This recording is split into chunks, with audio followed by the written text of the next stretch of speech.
Hello folks, this is Tom from anti-proton.com, and I'm looking at myself in a reflection. I wanted to give you a quick update of things that are going on with me in the future. First off, I am getting a new camera. This camera, terrible. I have to look at myself in a reflection in glass in order to see myself. Oh my god, this is a bad idea. So I am getting a new camera. Oh my god. Alright, second off. Oops. Hold my camera here. Second off, my Geiger counter is on the way. Yes, that is right. My Geiger counter is on the way. And a SC International Inspector EXP with a probe, pancake probe. Oh my god. Extreme boot, the whole 9 yards, got the whole thing. It's coming from GeigerCounters.com, which will allow me to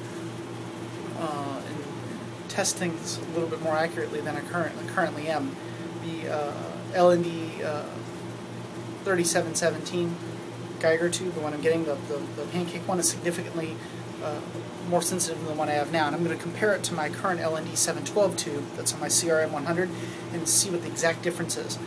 Anyway, third off, I'm working on mathematical computations for comparing probe model tubes and coming up with an index that allows a person to compare with different probes as long as they've been calculated and all the variables have been accounted for, so we can all have a better idea when we exchange information about radiation, what probes affect what things. In other words, I detect something at a particular counts per minute on my probe, what would it be on your probe?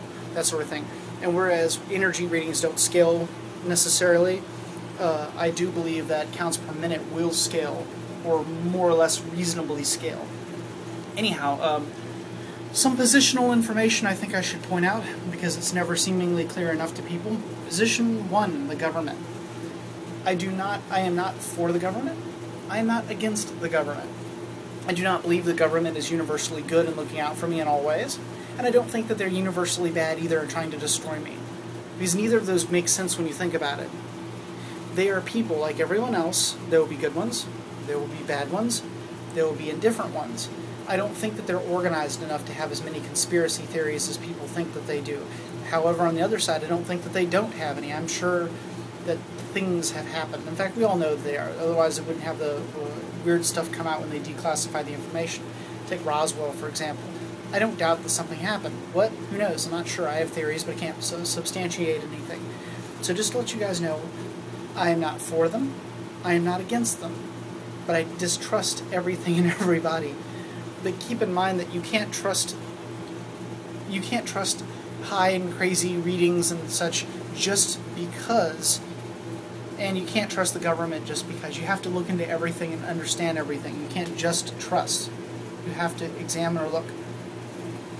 First off. Second off, as for all those people that are out there doing all the testing, please do test. If you get readings that are very, very high enough that worry you, either A, take them to the EPA or your local government's EPA and test them out to see if they're dangerous, or B, if you don't trust the government, or even if you do, take them to a university also. Often for free they will test it with a scintillator. If you really, really, really think you have good enough readings and you can show them your readings and you've done them in a very good and thoughtful manner,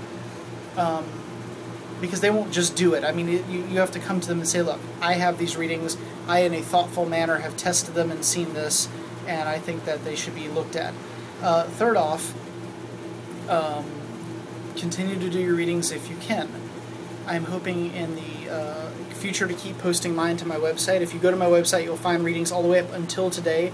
3 months of minute-by-minute Geiger counter readings from my Geiger counter. 3 months. If you're wondering, some people have asked me why they don't see there's like a day or two chunk that's missing here, an hour or two chunk missing there. I get a lot of rain and thunder where I live, and I really, really don't want my Geiger counter to get blown away with my computer, so I do cut my systems off whenever there's rain. The problem with this is that when there's rain, that's when the highest counts will be. So recently I have on certain occasions left the Geiger counter running when there is some thunder and rain, and I've just been really careful about it. So if you're seeing the information that's missing, those little windows, sorry. Go to radiationnetwork.com if you want to get a more continuous feed, because they're continuous. Anyhow, that's just a little bit of updates from me. And I ordered lead shielding from United Nuclear, so I'm going to make an isolation box where I can test without very much background radiation around me if I can. And I also have a Tritium keychain on the way too. I want to test Tritium keychains and see what they do. So anyway, this has been Tom from anti-proton.com, and this is my update for June 26th. Bye-bye.